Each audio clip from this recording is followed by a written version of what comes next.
باللہ من الشیطان الرجیم بسم اللہ الرحمن الرحیم الحمدللہ رب العالمین۔ یہ سورہ حمد کی گفتگو چل رہی تھی، اس میں 7 آیتیں ہیں اور 7 کا راز یہ خدا جانے۔ یہ 7 کی جو عدد ہے سورہ حمد میں، اس 7 کا جو راز ہے یہ خدا بہتر جانتا ہے۔ در حالانکہ یہ 7 جو ہے کئی جگہ پہ 7 آیا ہے۔ اللہ نے جو طواف کعبہ رکھا ہے 7 چکر رکھا ہے۔ جن لوگوں نے خانہ کعبہ کا طواف کیا ہوگا وہ جانتے ہیں اس میں بھی 7 چکر ہیں۔ صفا و مروہ میں جو سعی کی جاتی ہے اس کا بھی کیا ہے 7 مرتبہ ہے نا۔ تو حاجی لوگ اور جو لوگ عمرہ کیے ہیں سعودی رہے وہ جانتے ہیں۔ تو طواف میں بھی 7 مرتبہ ہے اور صفا و مروہ میں سعی جو کرتے ہیں وہ بھی 7 مرتبہ ہے۔ جو کنکری ماری جاتی ہے وہ بھی 7 ہے نا، 7 کنکری مارتے ہیں ٹھیک، 3 مرتبہ مارتے ہیں، تینوں شیطانوں کو ماری جاتی ہے، وہاں بھی 7 اور اس کے بعد ہفتہ بھی 7 ہی دن کا ہفتہ ہوتا ہے نا۔ تو 7 کی عدد میں جو ہے کیا رمز ہے اس کو جو ہے خدا بہتر جانتا ہے۔ ہر جگہ پہ 7 رکھا ہے، اس آیت کو بھی 7 رکھا ہے۔ اور یہ وہ سورہ ہے کہ جس کو قرآن کے مد مقابل اس کا ذکر کیا ہے۔ 7 اس میں آیتیں رکھی ہیں اور 7 مرتبہ 7 ہی مرتبہ صحیح بھی ہے، 7 مرتبہ طواف بھی ہے، 7 مرتبہ جو ہے 7 کنکری بھی ہے، اور ہفتہ بھی آپ کو جو گزر رہا ہے 24 گھنٹے والا، یہ ہفتہ بھی 7 ہے۔ تو اس 7 کی جو عدد ہے یہ خدا بہتر جانتا ہے۔ اس کے بعد آگے بڑھتے ہیں تو اس کے بعد کہا کہ الحمدللہ رب العالمین ہے نا، ساری تعریفیں اللہ کے لیے ہے۔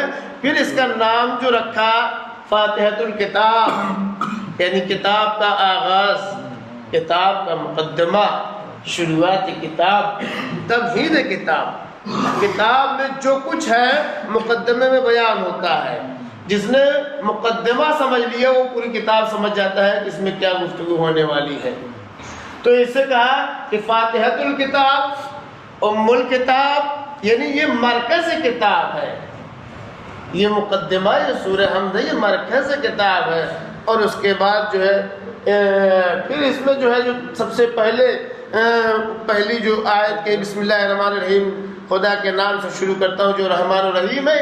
پچھلے سال بسم اللہ کے اوپر ہم نے گفتگو کیا تھا، جو جونپور عذاب پر جو ہے آپ لوگ دیکھ سکتے ہیں کہ آپ لوگ تو سب لوگ یاد ہوگا، آپ لوگ کو پچھلے سال بیان کیا تھا کہ اس کے سلسلے میں کتنی احادیث، آیات اور تمام چیزیں نقل کی تھی۔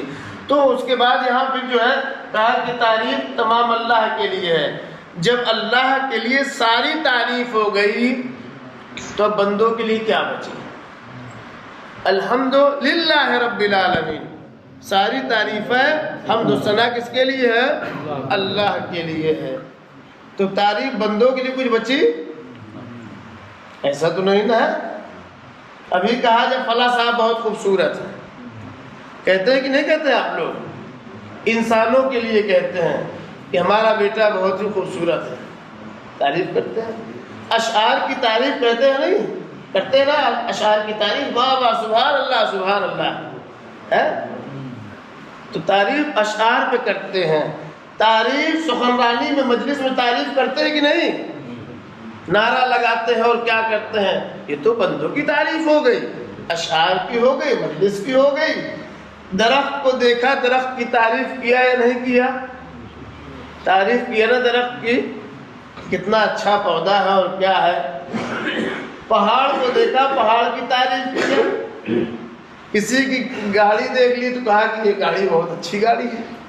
اب تو تمام چیزوں کی تعریف کر رہے ہیں، ہر اشیاء کی تعریف کر رہے ہیں۔ تو خدا کی تعریف کہاں ہوئی؟ آپ نے پھول کو دیکھا، کہا پھول بہت اچھا ہے، بہت عمدہ پھول ہے، بہت پیارا پھول ہے، بہت خوبصورت پھول ہے، بہت اچھا پھول ہے۔ اگر خوشبو اس کی اچھی لگی تو خوشبو کی تعریف، پھول اچھا لگا تو پھول کی تعریف کرتے ہیں نا. یہ کفر بھی ہے شرک بھی ہے، کفر بھی ہے شرک بھی ہے. اگر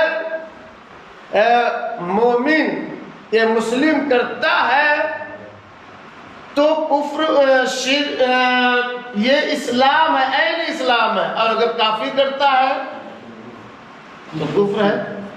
جیسے بارش ہو رہی ہے، بارش ہوئی، کہا بارش ہوئی تو جو ہے پودا ہوگا، گندم اچھا ہوا.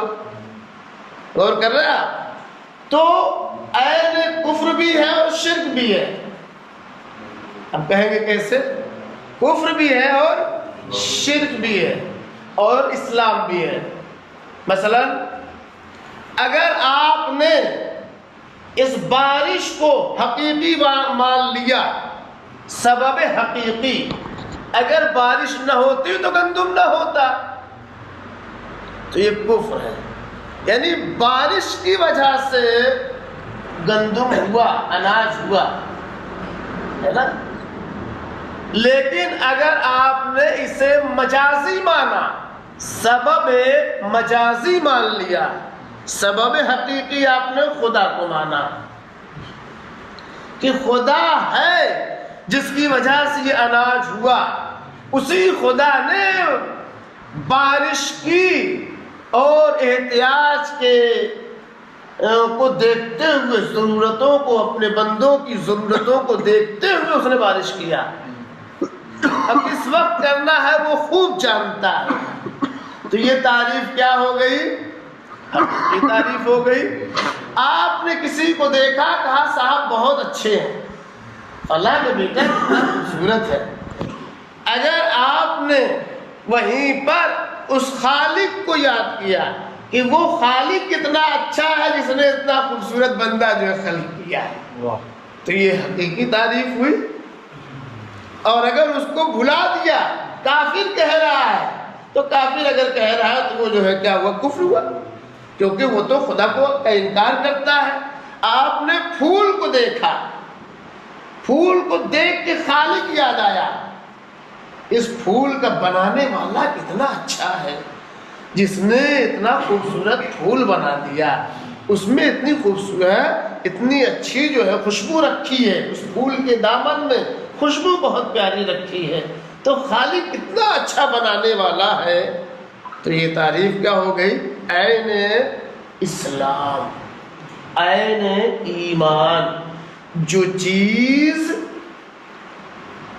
خدا تک پہنچا دے، خالق تک پہنچائے، مخلوق کو دیکھ کر خالق یاد آ جائے، تو یہ ہے دین، یہ ہے عقیدہ، یہی ہے معرفت خدا، یہی ہے شناخت خدا، اسی کا نام ایمان ہے. تو آپ یہ بتائیں، اللہ نے کچھ بے عیب انسانوں کو خلق کیا، کچھ معصوم ہستیوں کو خلق کیا، کچھ معصوم اماموں کو خلق کیا، ایسی مخلوق خلق کر دی جنہیں ہم دیکھ کر کے خدا کو یاد کرتے ہیں. ان کے علم کو دیکھ کے علم خدا یاد آئے، ہے نا، ان کو دیکھ کر کے خدا کی یاد تازہ ہوتی ہے. تو یہ ایمان ہے، عین ایمان ہے. جتنی ان معصوم ہستیوں کی معرفت بڑھتی جاتی ہے، انسان خدا سے قریب ہوتا چلا جاتا ہے.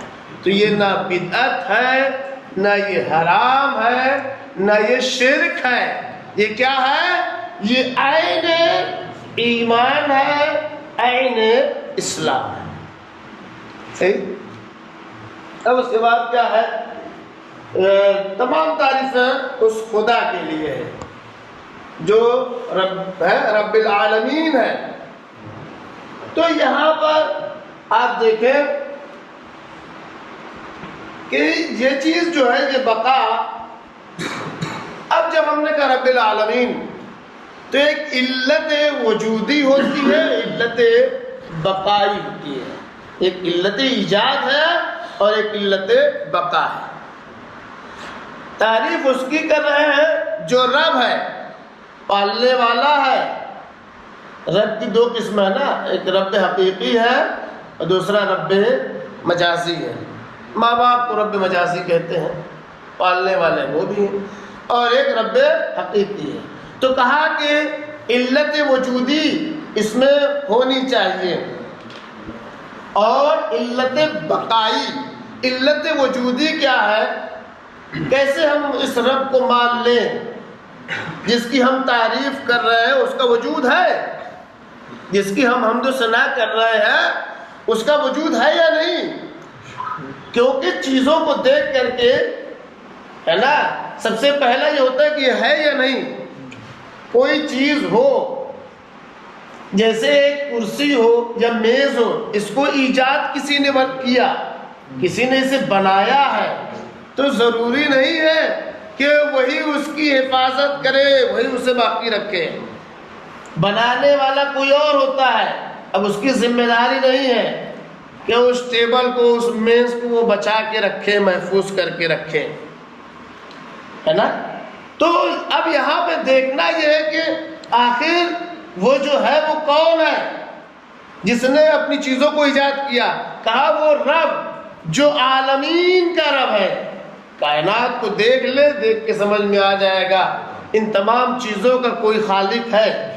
بغیر بنانے والے کے ایک کپ چائے نہیں بنتی ہے، بغیر بنانے والے کے کرسی نہیں بنتی ہے، بغیر بنانے والے کے یہ بلیک بورڈ نہیں بنتا ہے۔ کائنات کی کوئی شے بھی بغیر بنانے والے کے نہیں بن سکتی ہے۔ آپ جو آپ کے پاس گاڑیاں ہیں، یہ اس کا کوئی نہ کوئی خالق ہے۔ آپ کو ایک وقت کا جو ہے کھانا نصیب نہیں ہو سکتا ہے اگر کوئی بنانے والا نہ ہو۔ تو جب ہر چیز کا بنانے والا کوئی نہ کوئی موجود ہے، تو یہ کائنات جو رواں دواں ہے اس کا بھی کوئی بنانے والا ضرور ہے۔ بغیر بنانے والے کے نہیں بنی۔ کہا رب ہے عالمین کا، جس کو اس نے بنایا ہے۔ سورج کو اس نے بنایا، چاند کو اس نے بنایا، ستاروں کو اس نے بنایا، دریا اس نے بنائی، اور یہ درخت، پودے، انسان، چرند، پرند، درند، حیوان، جمادات، نباتات، تمام چیزوں کا خالق ہے، اس نے بنایا۔ ان تمام چیزوں کو دیکھ کر یقین ہوتا ہے کہ ہاں ان کا کوئی بنانے والا ہے۔ اگر بنانے والا نہ ہوتا تو یہ اپنے سے وجود میں نہیں آ سکتی۔ کوئی تو ہے جو ان چیزوں کا خالق ہے۔ کہا تو کیا وہ علت بقا بھی ہے؟ کہا ہاں باقی ہے۔ اگر وہ نہ ہوتا، کہا کہ اگر مان لیجئے کہ مر گیا ہوتا، نہ ہوتا، کہا آپ نے اس لیے کہ سب کو موت آتی، بنانے والے مر جاتے ہیں، باقی نہیں رہتے۔ کہا نہیں، اس کی بنانے کی بقا کی دلیل ہے کہ جب تک عالمین ہے تو اس عالمین کا رب بھی ہے، جس کی ہم تعریف کر رہے ہیں، جس کی ہم تعریف کرتے ہیں، اس کا جو ہے رب ہے عالمین کا۔ اب وہی عالمین کا بنانے والا ہے۔ جب تک کائنات باقی ہے، جب تک چاند ستارے باقی ہیں، جب تک اس کی مخلوق ہے، اس کائنات کے وجود کی جب تک بقا ہے، یہ سوچ لیجئے کہ بنانے والا موجود ہے۔ اس لیے جو ہے اس خدا کی تعریف کرتے ہیں جس نے اس کائنات کو بنایا ہے، اور وہی خدا باقی رکھے گا۔ فقط والسلام۔